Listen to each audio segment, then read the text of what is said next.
Diri semuanya. Berapa kali? Om Swastiastu.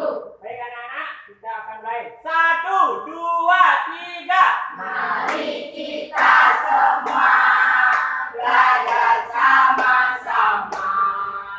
Belajar itu sangat menyenangkan.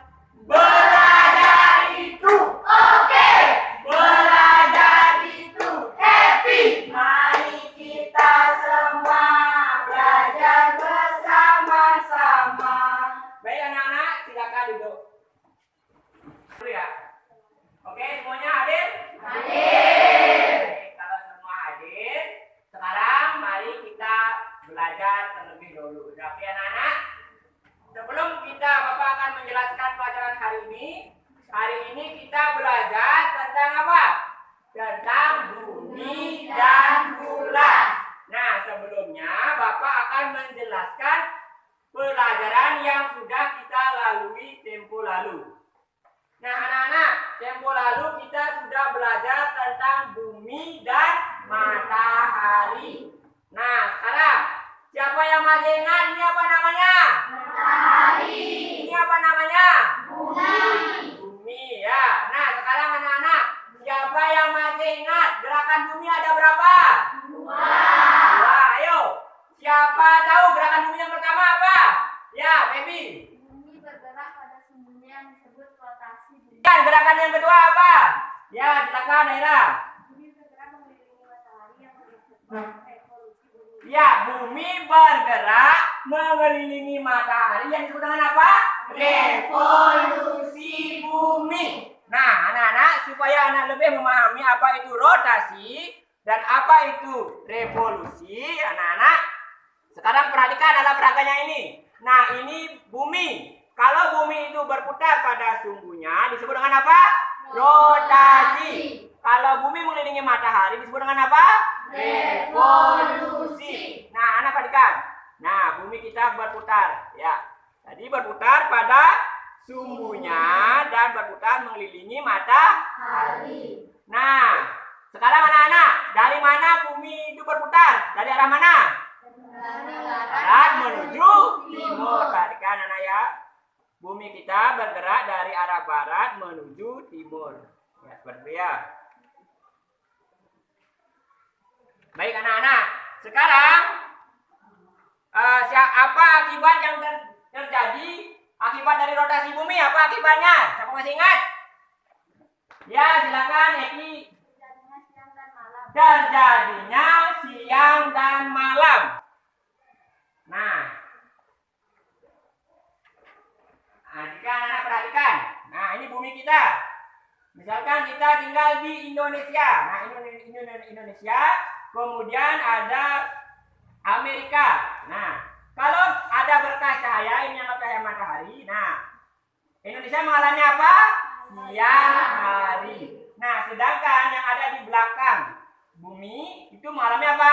Malam hari. Nah, supaya anak-anak lebih bisa memahami apa proses terjadi siang dan malam, maka Bapak akan mengajak anak untuk mengamati. Ya, sekarang Bapak akan panggil. Nah, kalau ada, perhatikan ya, kalau ada berkas cahaya seperti ini, nah, itu artinya siang. Tapi kalau bagian bumi yang tidak ada berkas cahaya, itu artinya apa? Malam. Oke. Baik anak-anak, sekarang coba anak-anak ke depan untuk mengamati ya. Mungkin Bapak akan tunjuk satu persatu. Oke, Eki, coba maju ke depan. Oke, Eki, coba perhatikan sekarang. Nah, perhatikan dari sini. Apakah ada bagian bumi yang terang? Kemudian apa ada bagian bumi yang gelap? Nah, itu proses terjadinya siang dan malam. Sekarang bumi berputar dari arah barat menuju timur. Nah, sekarang coba Eki perhatikan. Apakah wilayah bumi yang mengalami siang dan malam itu berubah? Ya, berubah ya. Nah, jadi itulah proses terjadinya siang dan malam. Kalau anak-anak dari Indonesia nelpon temennya, jangan Eki, yang ada di Amerika. Halo, selamat siang. Selamat siang. Di sini malam, Bu. Nah, seperti itu ya. Jadi, itulah yang akibat dari rotasi bumi yang menyebabkan terjadinya siang dan malam. Nah, anak-anak, apa akibat rotasi bumi yang kedua? Ya, Susna silakan. Ya, terjadinya gerak semu harian matahari. Nah, tahu anak-anak apa artinya gerak semu? Gerak semu itu artinya gerak yang tidak nyata. Nah, anak-anak setiap hari melihat bumi kita, matahari itu terbit dari mana? Dari timur terbenam di barat. Nah, sekarang mengapa matahari terbit dari timur terbenam dari barat? Itu disebabkan karena bumi kita berputar dari arah barat menuju timur. Nah, sama seperti anak-anak ketika mengendarai sepeda motor atau mobil ya. Nah, ketika anak-anak mobil ini maju, maka tumbuhan yang ada di luar mobil itu bergerak kemana? Ke belakang. Jadi seperti itu. Nah, begitu pula ketika bumi kita berputar dari arah barat ke timur, maka nampaknya matahari bergerak dari timur ke barat. Nah, seperti itu anak-anak. Nah, sekarang baru kita akan menginjak bumi dan bulan. Nah, anak-anak, siapa pernah sembahyang di bulan purnama? Ya, oke. Bagaimana bentuk bulannya? Bulan penuh, indah ya. Nah, jadi ketika bulan purnama itu bulan terlihat penuh dan indah. Coba anak-anak amati. Ketika seminggu lagi, kira-kira bulannya masih penuh nggak? Ya, berkurang ya. Nah, kemudian dilihat dari seminggu lagi, bulan kita gimana? Akan terlihat separuh. Nah, kira-kira kemana bulan kita? Ya, kenapa bisa terlihat separuh, setengah, bahkan hilang di hari raya apa? Hitam. Nah, kemana bulan kita seperti itu? Nah, penampakan bulan yang jika dilihat dari bumi yang selalu berubah itu disebut dengan fase bulan. Nah, anak-anak bisa perhatikan fase bulan. Yang pertama itu ada bulan baru.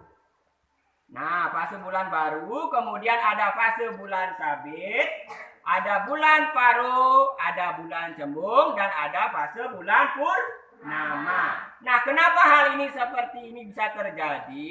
Nah, itu disebabkan karena kedudukan bulan terhadap matahari. Nah, terjadi perubahan kedudukan bulan terhadap matahari itu disebabkan karena gerakan bulan. Jadi anak-anak, bulan kita bergerak ada 3. Nah, yang pertama, bulan bergerak pada sumbunya, kemudian bulan bergerak berevolusi atau mengelilingi bumi. Jadi dan kemudian bulan bergerak mengelilingi matahari. Nah, anak-anak bisa perhatikan ini. Nah, bulan mengelilingi bumi dan juga mengelilingi matahari. Ya, kelihatan kan? Nah, berarti bulan mengelilingi bumi dan juga mengelilingi matahari. Nah, itulah gerakan bulan. Nah, sekarang sehingga karena gerakan bulan mengelilingi bumi atau revolusi bulan terhadap bumi, maka akan terjadi perubahan kedudukan bulan terhadap matahari. Kedudukan bulan, nah misalkan kedudukan bulan ada di sini. Nah, sehingga bagian bulan yang nampak di bumi adalah bagian yang gelap. Maka ini disebut dengan bulan baru atau tilam ya. Kemudian 4 hari berikutnya, nah di sini bulan itu ada di kedudukannya di sini. Di sini kedudukan bulan sehingga ada sebagian bulan itu gelap. Nah, ketika dilihat dari bumi itu akan membentuk bulan sabit ya.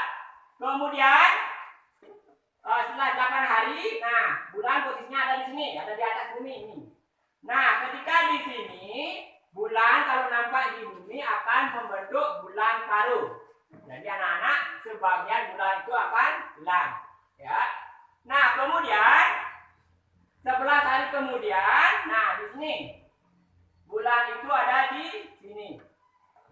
Nah, bulan ada di sini, maka di sini matahari akan banyak bulan mendapatkan cahaya. Nah, kalau nampak dari bumi akan membentuk bulan cembung. Nah, ketika bulan ada di wilayah sini, maka dia akan mendapatkan full cahaya ada matahari di sini kelihatan dari bumi, sehingga akan membentuk bulan purnama. Kemudian setelah bulan purnama akan kembali membentuk bulan cembung, bulan paruh, bulan sabit, dan kembali pada bulan mati atau bulan baru ya, seperti itu.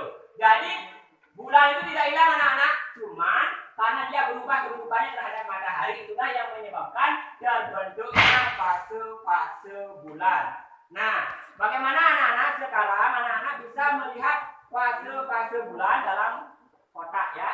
Nah, sekarang perhatikan. Kalau anak-anak melihat di sini ada bulan nanti ya di dalam kotak.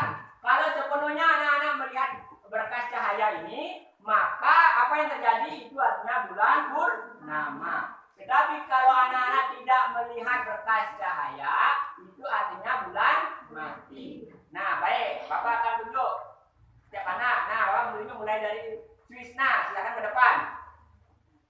Nah, Swisna sekarang coba perhatikan. Bulan apa yang anak-anak lihat? Nah, anak-anak lihat dari ini ya. Di arah kedua bulan apa? Bulan cembung. Oke. Kemudian coba dilihat dari tengah. Bulan apa? Bulan paruh. Kemudian coba dilihat dari sini. Bulan sabit. Kemudian coba dari sebelahnya selatan. Bulan mati. Silakan buka buku temanya halaman 62.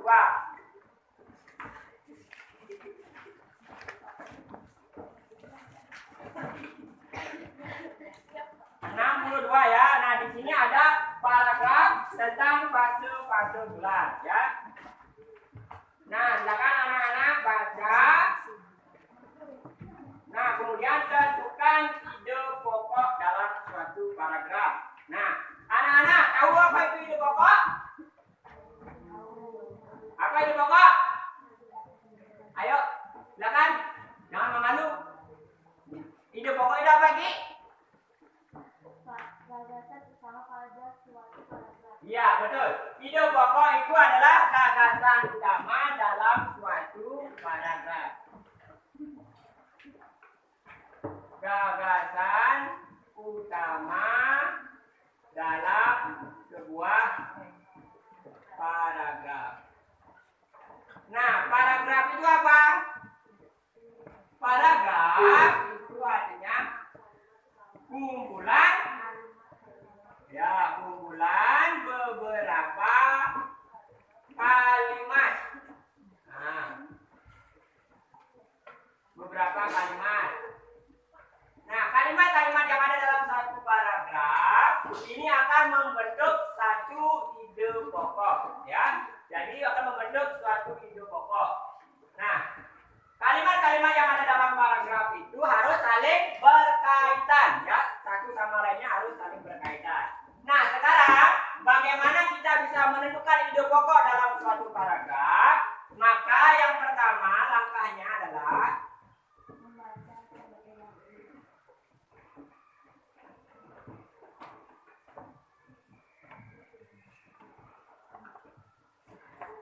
yang pertama apa, Nak? Membaca paragraf secara keseluruhan. Nah, anak-anak baca dulu paragrafnya secara keseluruhan ya.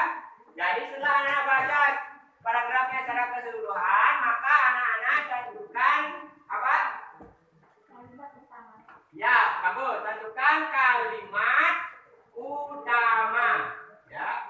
Nah, kalimat utama dalam suatu paragraf itu biasanya untuk anak SD ada di depan atau di awal. Ada juga ada di akhir. Nah, yang di awal paragraf itu disebut dengan kalimat apa? Paragraf D. Sedangkan di akhir kalimat disebut paragraf apa? Induktif. Nah, setelah anak-anak menentukan kalimat utama, baru anak bisa menentukan yang namanya ide pokok. Nah, baru anak-anak menemukan ide pokok. Jadi ide pokok itu adalah gagasan utama, inti dari sebuah paragraf. Nah, Bapak akan contohkan sebuah paragraf.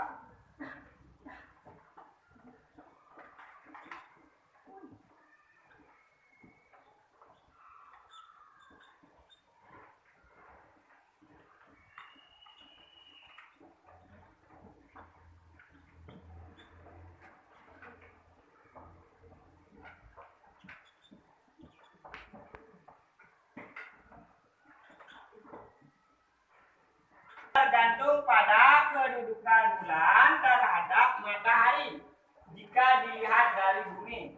Nah, di sini ada 3 kalimat. Fase bulan disebut juga dengan aspek bulan. Nah, sekarang anak-anak setelah membaca paragraf ini secara keseluruhan, maka langkah yang kedua apa?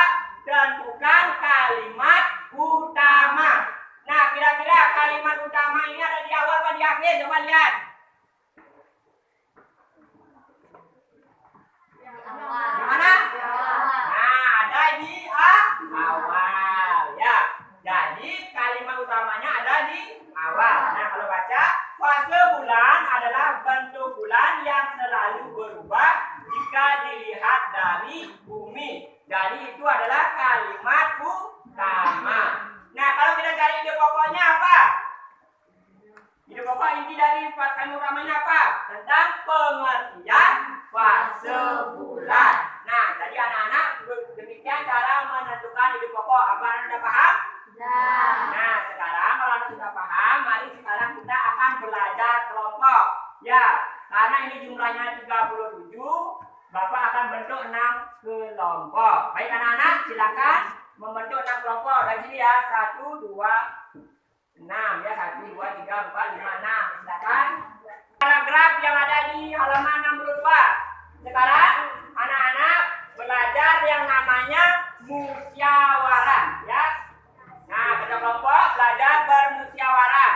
Nah, musyawarah itu berasal dari bahasa Arab yang artinya syawarah.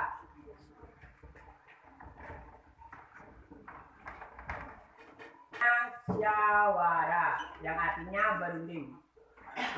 Nah, berunding. Nah, sekarang anak-anak belajar berunding. Jadi musyawarah menyelesaikan suatu masalah. Nah, sekarang di sana ada paragraf. Nah, tentukan secara ide pokoknya di masing-masing paragraf. Ya, diskusikan bersama teman-temannya. Tentukan ide pokok masing-masing paragraf.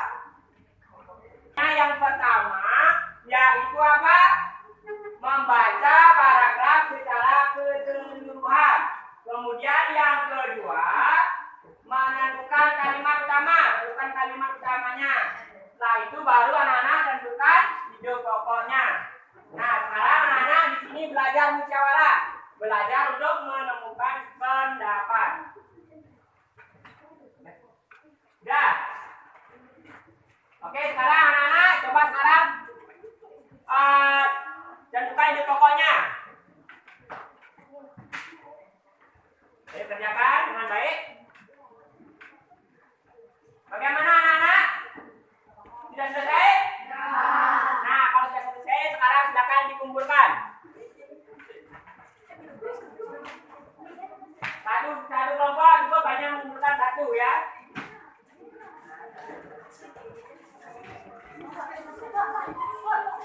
Nah.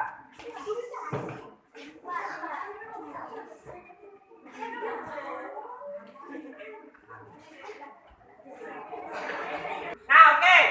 Sekarang Bapak akan menyimpulkan pelajaran hari ini. Hari ini kita belajar tentang apa?